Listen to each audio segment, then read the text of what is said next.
Metalo suvirinimas glaistytų elektrodų. Sveiki, esu Dainius Jurkėnas ir jūs stebite pirmąją metalo suvirinimo glaistytų elektrodų pamokos dalį. Pradedant fabrikais bei gamyklomis, baigiant privačiais garažais, metalo suvirinimas glaistytų elektrodų yra bene pats prieinamiausias ir labiausiai paplitęs. Apsaugotas metalo suvirinimas elektriniu lanku. Suvirinimo aparato generuojama elektros srovė sukuria elektrinį lanką tarp darbinio metalo paviršiaus ir elektrodo. Elektrodas tai suvirinimo viela glaistyta specialia medžiaga – fliusu. Atsiradęs elektrinis lankas uždega elektrodo glaistą arba fliusą, kuris degdamas išskiria dujas apgaubiančias suvirinimo vietą ir apsaugančias ją nuo ore esančių deguonies poveikio. Dujos supančios elektrinį lanką labai stipriai įkaista ir pradeda lydyti darbinį metalą. Tuo pat metu lydosi ir suvirinimo elektrodo viela. Pradedant konstruoti, remontuoti ar virinti, turite žinoti, kokia turi būti gera suvirinimo kokybė. Prieš pradedant deginti elektrodus, turėtumėte žinoti kelis dalykus apie įrangą ir medžiagą, su kuriamis dirbsite. Pradėkime nuo suvirinimo aparato. Pagrindinė ir vienintelė suvirinimo aparato paskirtis yra gaminti stabilę bei kontroliuojamą srovę tinkamą metalo virinimui. Priklausomai nuo dydžio, formos ir sudedamųjų dalių, suvirinimo aparatai gamins kintamąją AC arba nuolatinę DC elektros srovę.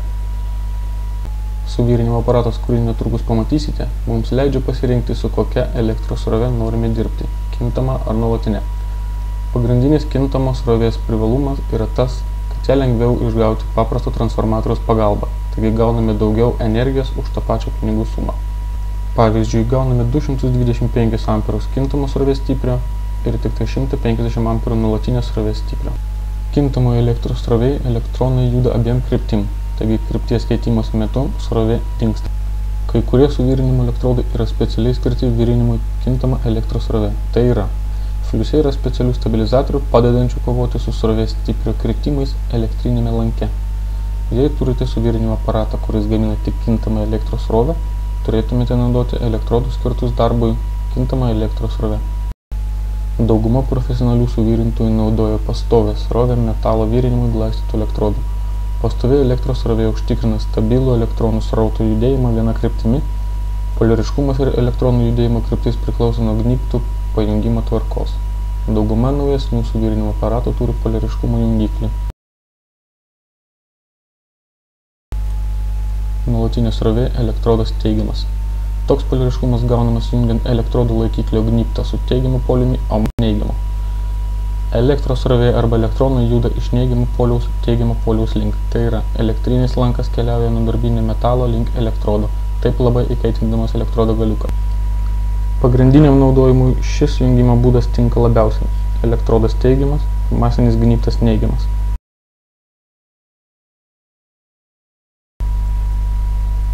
Nuolatinė srovė.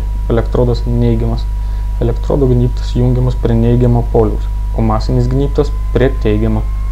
Kai elektrodas yra neigiamas, elektronai juda nuo elektrodo darbinio metalo paviršiaus link, taip labai įkaitindami darbinį metalą. Toks jungimas naudojamas greitam lakštinio metalo suvirinimui. Besimokydami virinti, turėkite minty tai, kad ir identiški suvirinimo aparatai elgiasi skirtingai. Todėl stenkitės mokytis būtent tuo pačiu suvirinimo aparatu. Suvirinimo kabeliai yra izoliuoti daugiagysliai minkšti variniai laidai. Kabelių gali būti įvairių storių priklausomai nuo reikiamo galingumo ir kabelio ilgio. Daugiausia naudojami štai tokių dydžių kabeliai. Čia matote kabelio storio, ilgio ir srovės kritimo priklausomybių lentelę. Dabar pakalbėkime apie apsaugos priemonės. Elektrinio lanko skleidžiama šviesa yra labai intensyvi ir labai lengvai gali pažeisti jūsų kūno odą, o ypač akis. Kad galėtumėte matyti suvirinimo vietą bei apsisaugoti nuo kenksmingų spindulių, naudokite specialius skydelius veidui su filtro akims bei drabužius, nepaliekančius atvirų kūno vietų. Filtrai suskirstyti pagal tamsumą yra nuo 8 numerio iki numeris 14.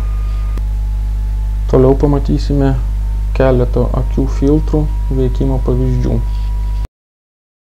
Čia matote 8 šviesiausią filtrą. Daug dirbančiam rekomenduojamas 10 numeris. čia matote tarpinį 9 numerį.